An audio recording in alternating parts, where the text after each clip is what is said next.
These are the 25 biggest mind games in NBA history. And up first, watch Amari Stoudemire absolutely violate Shane Battier. Nice defense by Chalmers, but retrieved by Stoudemire. He goes inside, and that's it for Stoudemire. He draws the foul, and he's gone. Dunks over him, puts his hand down like he wants to help him up, and then takes it away. I mean, what is up with that? My man went to help Battier up, realized the Knicks were down 3-1, and then changed his mind. Uncanny. But at least there's hope for Stoudemire. Paul Pierce, on the other hand, not so much. Harrington talking to Pierce. And Joe DeRosa telling him to shut up. Pierce buries it right in Harrington's face. Come on, man. That's cold-blooded. But not as cold-blooded as what LeBron once did to Ben Simmons, because one time, LeBron got in his head so badly, Simmons actually attempted a three. Simmons surveying out front. LeBron laying all the way back in the key, daring him to shoot. Simmons does. There's Simmons. LeBron just playing free safety, laying back in the key. Your screen, definitely. Nobody argued about it. Ben Simmons took a three, and you could hear the fans kind of rise up. Don't worry, though, Ben. LeBron lives rent-free in everyone's head. Ain't that right, Knicks? Impeccable motor every single night. And he's used that as motivation to get him into that motor mode. Clarkson has a pretty good motor himself going right now. He's revving it up. He's got 14. I believe things will change. Wow, one pass and the entire team is tripping. But if you thought that play was mental, you ain't seen anything yet. Cause still to come, it's the time Lance Stevenson was blowing kisses, or better yet, the time Marcus Smart owned James Harden for an entire minute. Only first, it's the time Kobe Bryant put one trash talker in his place. He was leaning on him, trying to move him on. Not that that's going to should make it 28 seconds to play. Kobe and Ron still talking. I'm surprised the officials are allowing this. I mean, seriously, they should tell both of them, knock it off. The only thing that matters is there are three types of people you don't mess with: your parents, your teachers, and the Black Mamba. However, it's one thing to mess with Kobe. It's another to go against Larry Bird in the three-point contest. Because heading into the 1988 three-point contest, Bird's confidence was through the roof. So when Bird entered the All-Star locker room, he asked, "Who's coming in second?" Yeah. And then afterward, this happened. Shootout. He has 60 seconds, 25 balls. He has to beat 15 points. A slow start. But he warms up as he gets going. 3 points out of the first rack. Now he's all over the place in this rack. Usually he comes back with that big money ball that keeps him close. He's hit both the money balls, both the 2-point balls. It's like he's over-adjusting. He's come up short, and then he's all of a sudden throws it a little bit long. He certainly doesn't have that normal Bird rhythm going for himself. He does not. And 25 seconds remaining. Has only 7. Has to beat 15. That's 8. Make it 9. And 10. 11 as we're counting. 13. Huge rack that time for Bird. 14. This is a tie for the money. Yo! First, the smack talk. Then, competing with his warm-up jacket still on, somebody needs to humble this dude. And you know who else needs to be humbled? LeBron James. One time, fans decided to take matters into their own hands. An interesting thing to watch. Team LeBron against Team Giannis.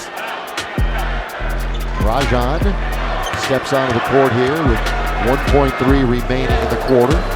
And with 1.3, this is where if you make the free throw, you make Hold up. How the Hawks gonna disrespect LeBron when they haven't even won a championship yet? Shaking my head. That said, LeBron can handle some smack talk, but what he can't handle is bad calls. And now it's the Lakers.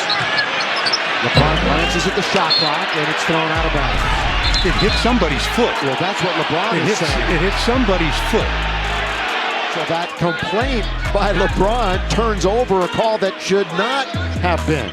It was the correct call to begin with. Bro literally passed the ball off Russ's foot, complained, and got the call reversed, which means one of two things. Either LeBron's a crybaby or he's a wizard. Harry? But then again, it's better to be a crybaby than get distracted by a homie. The Cavs have to do one thing, though, with Antetokounmpo. Oh, man.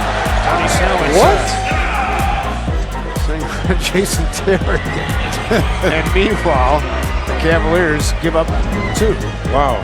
Safe to say, J.R. Smith is strongly reconsidering his friendship after that. Just like defenses always have to second-guess injuries, thanks to this next play. Kyle to get the ball, 4-point game. Here comes Carter over the rookie Barnes. Marion with an offensive board and back out. Looks like Carter hurt himself on that play. He's actually asking for a timeout. He slipped. He's saying, okay, go ahead, but it seems like he slipped after taking that jump shot. 4-on-5, Collison. Grant. Oh, Carter, what injury! It was a Paul Pierce on the We thought the stretcher was going to be called. It was a decoy. Damn, bro was playing with fire. And the same goes for Reggie Miller, since if there's anything you don't do, it's messing with Michael Jordan. However, someone forgot to tell Miller that when he was a rookie. So instead, he poked the beast and lived to regret it. Years later, here's what Miller had to say about the whole situation. My rookie year, we were playing the Chicago Bulls, and this is Michael Jordan's 3rd or 4th year in. Okay. And we were playing the next exhibition game. I'm a wide-eyed, energetic rookie. And Chuck Person, who's on my team, who's a trash talker as well, is like, can you believe Michael Jordan, the guy everyone's talking about, who's supposed to be able to walk on water, you're out here killing him, Reg. This is in the first half. He's like, you should be talking to him. He's like, you know, you're right, Michael. Who do you think you are? The great Michael Jordan? That's right. There's a new kid on town, right? Kind of looks at me and starts shaking his head. So at half, I have 10, and he has 4 points, right? I'm doing all this talking. He's like, okay. Into the game in the second half, he ended up with 44, and I ended up with 12. So he outscored me 40-2. And as he's walking off, he's like, be sure and be careful, you never talk to Black Jesus like that. Did you ever do it again? Never to Michael Jordan. My man can talk the talk, but only MJ can walk the walk. On the other hand, KD doesn't have to worry about Jordan's antics. So instead, he's out here acting like the school bully. Fournier on Durant. Gotta like this matchup if you're Brooklyn. Raises up over him and knocks it home. It's nothing but net. Did he just pinch his fingers as if to say, like, this too little? You're tiny. This close. You're you came this tiny. close, Evan. Well, I'll be damned. Slim Reaper be calling Fournier small when he couldn't even do 1 rep on the bench during the 2007 NBA Combine. And speaking of which, KD's former teammate Russell Westbrook also steps out of line, since during the 2019 playoffs, this happened. You can almost say they've been mucking up the whole game the way they played so physical basketball from the opening tip. Count it, and the foul. The signature. Rocking the baby to sleep. Only Russ would live to regret it. Lillard, a chance to send the Thunder home. Lillard, long-range 3, and it's good! At the buzzer! Damian Lillard! Are you kidding me? Oh my goodness. Damn, one emo and Dame sent his ass home. Bro took that one personally. Although, at least, he's not taking an eternity at the free throw line like Giannis Antetokounmpo. The Sixers, Game 7 from Philadelphia. What a performance by Greece and Maxey yesterday. Had a huge game off the bench for the Sixers. The crowd continues to count on Giannis. Rumor has it that 20 years from now, Giannis will still be shooting free throws. But while Giannis is still shooting free throws, LeBron James decided to buy Jonas Jerebko a one-way ticket to Brick City. LeBron pressure, Bradley goes right around.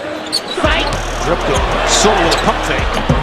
But he missed it. Dang, the disrespect was so cold, it might even have the ice bucket challenge beat. Do you know what's even more disrespectful? Not checking out Squarespace, the sponsor of today's video. Because LBJ might have the skills on the court, but I'm willing to bet he doesn't know how to build a successful website. This is where Squarespace comes into play, since Squarespace will take care of the hard stuff for you, allowing LeBron to focus on what he does best, basketball. Here are 3 ways Squarespace makes running a website easier than a fast break. Analytics, a tool that helps beginners like me learn where my site visits and sales are coming from, allowing even flat earthers like Kyrie Irving to improve their website and build a marketing strategy based on their top keywords or most popular products and content. Member areas, a way for creators to unlock new revenue streams by selling access to gated content like online courses, newsletters, and of course, videos. And last but not least, you can even create your own online store. Whether it's physical or digital products you're selling, Squarespace has all the tools you need to start selling online. You can also connect social media accounts accounts to your website, create an online community with a fully integrated commenting system, and even collect donations, like watching Charles Barkley shoot 3-pointers. So what are you waiting for? Check out Squarespace for a free trial. And when you're ready to launch, go to squarespace.com/dime to save 10% on your first purchase of a website or domain. But now it's time to go from cold to below freezing. Since now that we've reached the top 10, these mind games are going up a whole new level. And it all starts with Kobe's legendary bet. Because on November 20th, 2012, the Brooklyn Nets were in desperation mode, down by 2 against the Lakers with less than 5 seconds remaining. So Gerald Wallace thought, let me try to get in Kobe's head. Bad move, pal. Because to Wallace's dismay, Kobe wasn't thrown off by the trash talk. It actually inspired him to do the unthinkable. Yeah, look at you know what? That's loves this time, relishes it. And he and Gerald Wallace are having a conversation.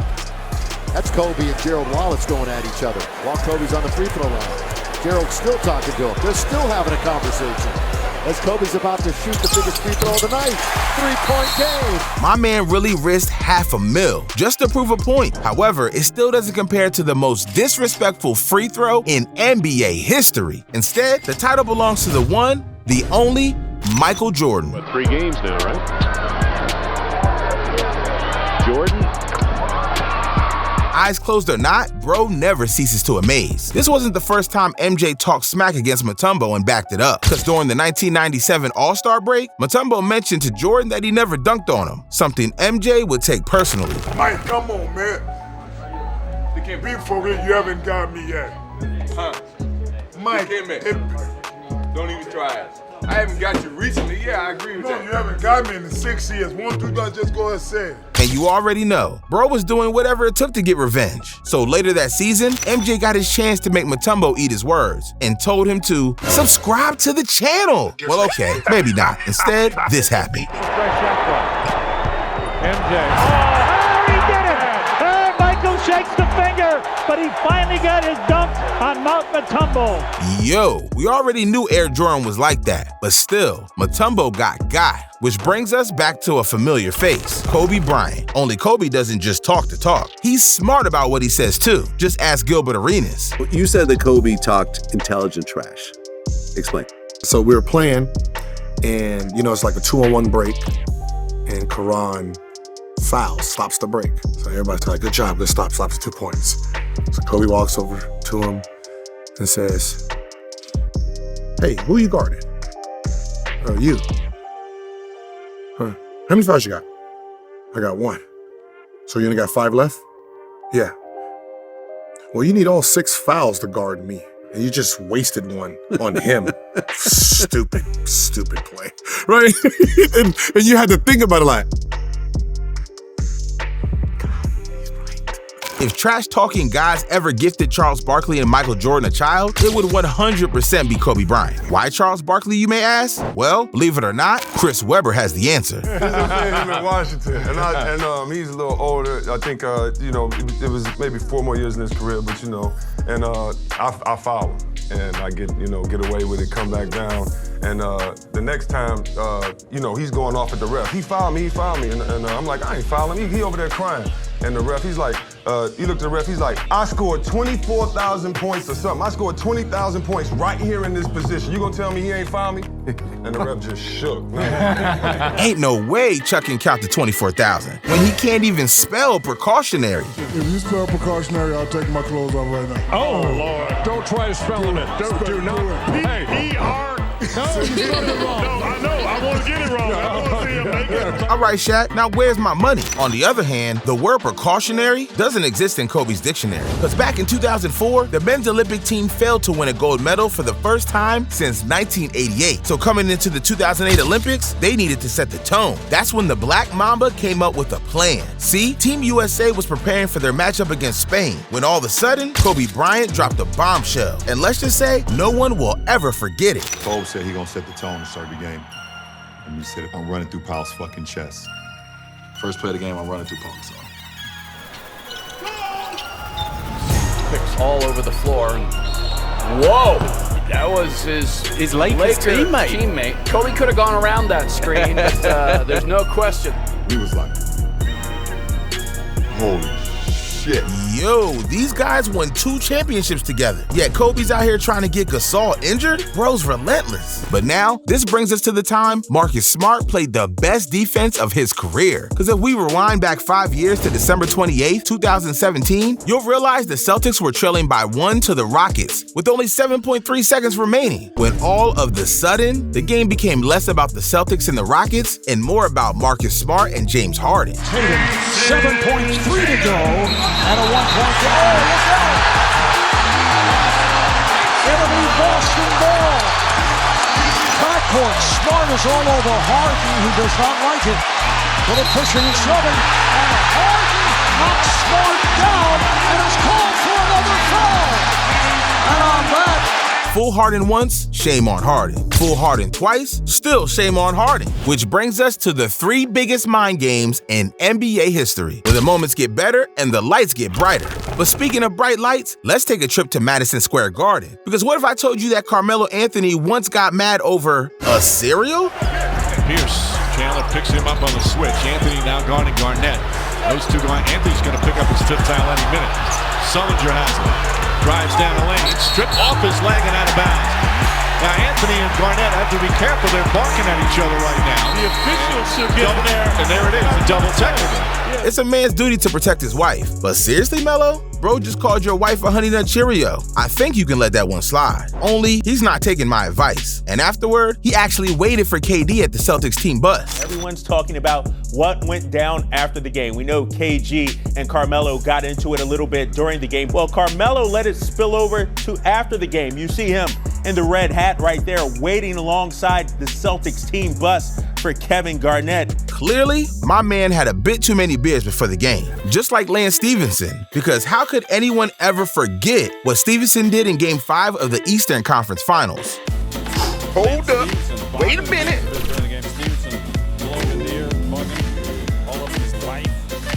I know LeBron is always looking like a snack, but that ain't it, Chief. Although a blow to the ear still doesn't compare to our #1 moment, because this isn't just a mind game. This is a focus, fearlessness, and most importantly, the Mamba mentality. Because back in 2010, the Magic and the Lakers were facing off in front of thousands. However, Kobe wasn't about to let the crowd and the outside noise distract him. He was focused on one thing, and one thing only, the basketball. So when Matt Barnes was trying to mess with him, the Black Mamba was ready. Unless he thinks he can entice Kobe Bryant to get thrown out.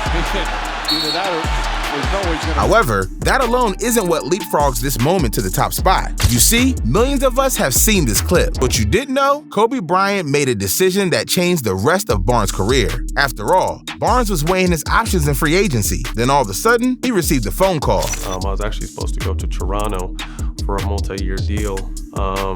But then Kobe hit me up one day on the phone and asked me what I was doing. I just kind of told him I was up in the air. I was also talking to Pat Riley at the time because that's when LeBron was heading to Miami, you know, and the fact that Kobe called me up like, anyone crazy enough to fuck me is crazy enough to play with me. I'm just like, I gotta go back to Cali and play with Kobe, so that's what I did. As one likes to say, what goes around comes around. But do you know what people like to say? That you should watch the season's funniest moments. I'm talking about hitting the backboard on an inbound pass, preparing for an Arctic storm, and even forgetting how to spell. That's right, G. I'll see you there.